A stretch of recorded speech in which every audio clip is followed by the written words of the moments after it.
जय बसपा. मी बहुजन समाज पार्टीचा पलटण विधानसभा अध्यक्ष म्हणून काम करतो आणि येणाऱ्या 2025-26 आता येणारी जी 26ला जी जिल्हा परिषद पंचायत समितीचा आहे त्याचे आम्ही माढा लोकसभेतून हे सगळे माढा लोकसभेतले आमचे बहुजन समाज पार्टीचे प्रत्येक विधानसभा वाईचे महत्वाचे कार्यकर्ते महत्वाचे पदाधिकारी आहेत. यांच्या अनुषंगाने 2019 मध्ये बाबासाहेबांचा निळा झेंडा आणि हत्ती निशाण फडकवण्यासाठी आम्ही सज्ज आहोत आणि येणाऱ्या जिल्हा परिषद पंचायत समितीला प्रत्येक जिल्हा परिषद गटावरती निळा झेंडा फडकवण्यासाठी जसं की शेजारी आमच्या बारामतीमध्ये आत्ताच नगरपालिकेमध्ये आमचे संघमित्रताई आणि काळराम चौधरी साहेब यांच्या 30 वर्षाच्या संघर्षाला वाचा फोडण्याचं काम बहुजन समाजातल्या मतदार बंधू आणि भगिनींनी जसं केलं तसंच आमच्या जिल्हा परिषद गटामध्ये किंवा पंचायत समिती जिल्हा परिषद आणि माढा लोकसभेतल्या प्रत्येक मतदारांना आम्ही इथे आव्हान करतो आश्वासन करतो येणाऱ्या बाबासाहेबांच्या जयंतीला जसं की ज्याप्रमाणे आपण सगळे एकत्र येतो जे विजयाचा जल्लोष काय असतो आणि निळा झेंडा काय असतो आणि निळ्या मिरवणुकीमध्ये पहिल्यांदाच पश्चिम महाराष्ट्रामध्ये पुणे जिल्ह्यामध्ये एका हत्तीची मिरवणूक एवढ्या जोरदार पद्धतीने या घड्याळाला आणि त्या तुतारीला बंद पडण्याचं काम आणि महाराष्ट्रात आणि केंद्रामध्ये ज्याची सत्ता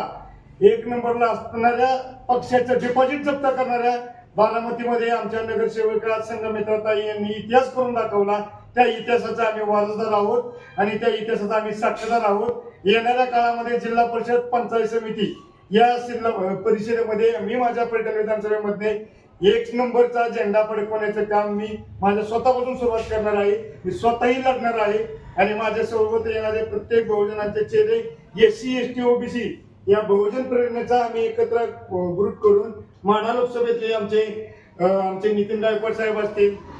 जिथे बाबासाहेब 1927 सालीमध्ये बाबासाहेब स्वतः आले होते आणि बाबासाहेबांनी मातंग परिषदेच्या माध्यमातून मेळावा घेतला होता आणि खरा मातंग समाजातला बहुजनांचा चेहरा काय असतो बहुजन समाजातला काय चेहरा असतो आणि बाबासाहेबांचा दिलेला मूलमंत्र पाळणारा पहिला भारतातला आणि महाराष्ट्रातला जर म्हणायला गेलं तर त्या कर्कमच्या मातृभूमीतला कर्मभूमीतला मायेतला हा आमचा नितीन गायकवाड हा मातंग परिषद मधला एक वारसदार आहे साक्षीदार आहे. त्यांच्या पिढ्यांनी बाबासाहेबांची सभा अटेंड केलेली आहे असा तो नितीन गायकवाड आहे. आणि बाकीच्या बाजूच्या लोकसभेमध्ये माढा लोकसभेमध्ये काही विधानसभेचे आहेत आमचे करमाळ्याचे राजेश पवार आहेत. ते करमाळ्याच्या बरोबर आमच्या सातारा जिल्ह्यामधल्या मानखटा विधानसभेला घडवण्याचं काम करतात आणि सातारा जिल्ह्यामध्ये बामशेपचं काम म्हणून आमच्या बहुजन समाज पार्टीच्या प्रत्येक कार्यकर्त्यांना बनवण्याचं काम करतात. तसंच वेळोवेळी